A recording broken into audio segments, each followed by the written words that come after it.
Hörmüz boğazı açılsa da neft qiymətləri hələ bir neçə ay yüksək olacaq. Gündəm xəbərin efirində məhz dünya gündəmindən vacib bir xəbər diqqətinizə çatdırırıq. 2 may tarixidir. Belə ki, Hörmüz boğazının açılmasından sonra sabit neft axınının bazara qayıtması üçün 2 aya qədər vaxt lazım olacaq. Bu açıqlamanı Amerika enerji nəhəngi ExxonMobil'in baş direktoru Darren Woods deyib.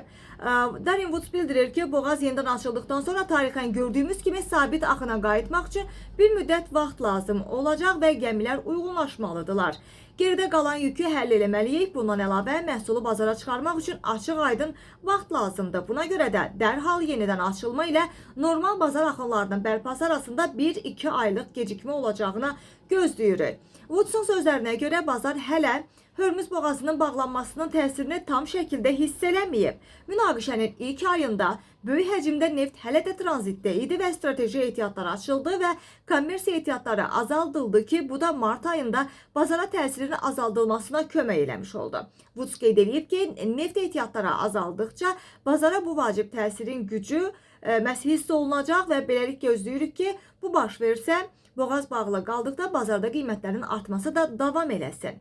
ExxonMobil'in rəhbəri bildirir ki, Hörmüz boğazı yenidən açıldıqda hökumətlər və şirkətlər neft ehtiyatlarını bərpa eləməyə və strateji ehtiyatları olmayan ölkələr də onları yaratmağa çalışacaqlar və o bunun bazar tələbatının artmasına səbəb olacağına və qiymətlərin artım istiqamətində də təzyiq göstərəcəyinə inanır.